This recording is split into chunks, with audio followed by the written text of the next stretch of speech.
Alright, what's up guys? Farmar here. Today I'm going to be going over kind of the nuances and some extras that you can use while you're in the middle of your feral rotation to kind of smooth out the edges, kind of get a little bit more consistent with your DPS, and pump even more. All right, this is going to be more tuned towards players that are already very comfortable with the feral rotation and already have a good sense of what you need to do in terms of dot management, ferocious biting, and just the standard mechanics of the feral rotation. So this is going to be more for the people that are very familiar with that and want to kind of hone in and focus a little bit more on getting the most out of their DPS. There might be some things in here, and I agree. They might seem a little bit far-fetched. They might seem a little bit overthought, but they will help you increase your DPS, even if it's just a 10 DPS increase or a 500 DPS increase. All of it matters to me, and I know some of you out there also care about that. So yeah, hopefully you guys like this guide, and let's get to it. All right, so first things first, okay, is going to be snapshotting priority. I kind of went over this a little bit in my last video, and I'll be going over it here with you guys as well. So with snapshotting, this is a bad fight, but all right. So with snapshotting, the priority is always going to be rip, ferocious bite, rake, then brutal slash, and then anything else, right? You might end up using it on a shred. You might end up using it on a thrash. You should, in most situations, never use it on a shred, but there might be some situations where it's worth using it on a thrash. It's just going to depend on where you're at in your rotation, how many combo points you get, everything like that. So the reason the priority is laid out that way, rip is going to be your number one priority simply because it's going to be up the entire fight. So if you get one snapshot on your rip, it lasts the entire fight. That's 25% damage increase for that the entire time, right? Next is going to be your ferocious bites. You always want to use blood talents on your ferocious bites. This is your hardest hitting ability, and it's also it's basically the primary filler, right? You're never going to use another finisher other than ferocious bite in single target situations. And then next up is going to be Rake. The reason you want Rake is because this is your second hardest hitting combo point generator, right? It's a dot, it lasts throughout the fight. Even if you're not on the target, it's there, it's ticking, it's doing damage. 25% damage increase on that as well. And then next up is going to be your brutal slash. So brutal slash is your hardest hitting combo point generator, and the charges on it are very important. You want to make sure that you are using it with your blood talents when possible. All right. Next up, we're going to go ahead and go over the Rake refresh window. This is something you might not be too familiar with. So the thing about Rake is it'll tick for the damage that you snapshotted at, and that damage will carry through all the way until you refresh it, right? Then the refreshed Rake will either overwhelm it or it will carry through with it. So if you have a snapshotted Rake and then you have a regular Rake, right, with no Tiger's Fury, no Blood Talents coming up next, you want to refresh your Rakes whenever it's at about 3 seconds left. You never want to refresh it over 4 seconds, because if you do, you're going to overwrite the previous Rake, and then that damage is not going to carry through, right? You can overwrite a Rake if you feel it is necessary. If you have, for example, a Rake that is not buffed by Tiger's Fury or Blood Talons, and you just have a regular Rake. So yeah, 3 seconds is the magic number. That's when you should refresh your rakes to get the most damage out of your snapshotted rakes. Alright, so energy management with feral druids. This has been kind of a controversial thing that I've talked to other experienced ferals about, and a lot of them think that energy management is not really a thing at the moment with feral druids, because right now, I mean, if you're running, Lucid Dreams, if you're running Soul of the Forest, which you should be running Soul of the Forest, it almost feels as if you cannot run out of energy. And for the most part, that's true. Like, if you open with Berserk and Tiger's Fury and you have Bloodlust up or Heroism, good luck. You're never going to spend all of that energy. It's almost impossible. Okay, so sure, there are definitely moments in the fights where energy almost means nothing. Like I said at the beginning of this video, it's all about, squeezing out the little bit of DPS that you can where you can. So with energy management, right, one of the things that is very important is burn windows. So the burn windows for Feral Druid are essentially now is only before your Tiger's Fury is coming off of cooldown. So your burn window is going to be about 5 seconds before your Tiger's Fury is off cooldown. And the reason that you want that is because, one, Tiger's Fury restores energy. Two, if you get a clear casting proc, you don't want to top out on energy. So you want to try and burn through your energy as much as possible. This is where you want to use Shred as much as possible, because that's going to be your highest energy costing a combo point generator, right? It's 40 energy, so it's going to burn through the most energy, and it does less damage than Brutal Slash, right? So make sure that you're burning your energy before your Tiger's Fury comes up. That leads me to the next thing, is your Brutal Slash timings. So something that you can do as a Feral Druid is you can play with your Brutal Slashes and burn through them and keep them at 0 stacks.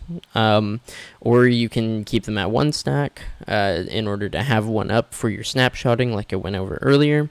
But in fact, the most DPS increase that you can get with your Brutal Slashes is during your Tiger's Fury window. So before your burn phase, if you're using Shreds to burn all your energy, okay, and then your Tiger's Fury comes up, Tiger's Fury replenishes enough energy to use 2 Brutal Slashes immediately. So not only are you not only are you burning your energy by using Shred, but you're conserving your Brutal Slashes by using Shred as well.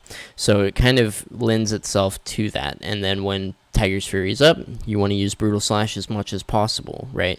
You also want to be making sure that you snapshot your rakes with it too. So, like I said, this is all about rounding out your DPS, and that will actually make quite a difference. It's not going to be an amazing difference, but making sure that you time your Brutal Slashes with your Tiger's Fury is something that I think a lot of ferals don't actually even think about, and it is very important. Alright, Omen of Clarity usage. This kind of goes with energy management as well. In order to fully optimize your Omen of Clarity, if you are running a Wild Flesh Rending trait, you want to be burning your Omen Clarities on your Thrashes.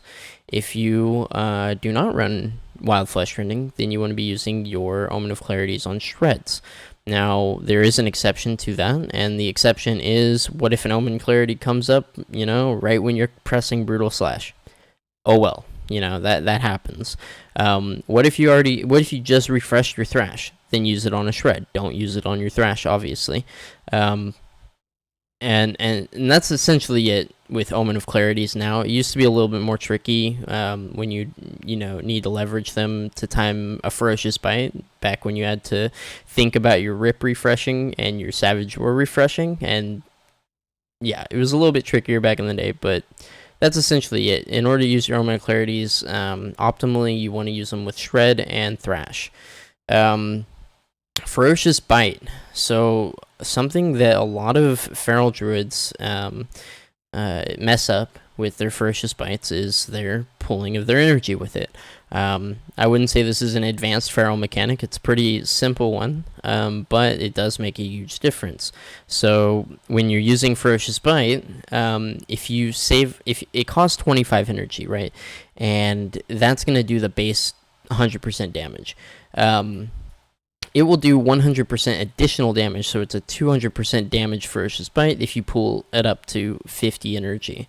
Now, that 50 energy is the 25 base with the 25 additional in order to get the effect, right?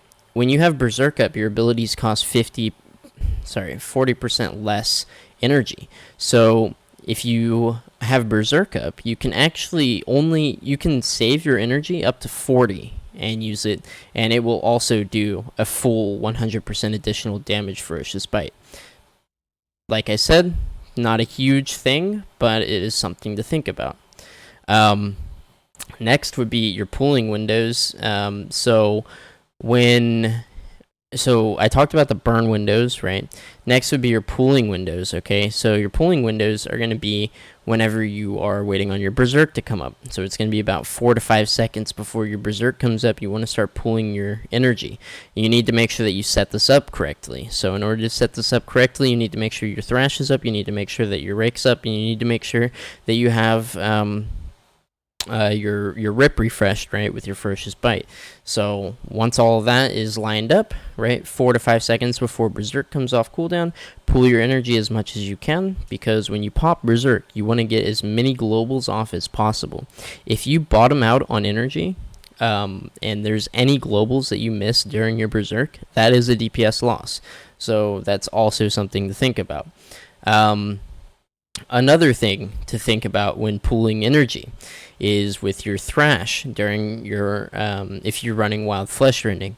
So the thing about Thrash is you can wait until you're going to get another global off, right? So Thrash is the most important when you're running Wild Flesh Rending in a single target situation, simply because it buffs the damage of your shreds, it buffs the damage of your brutal slashes.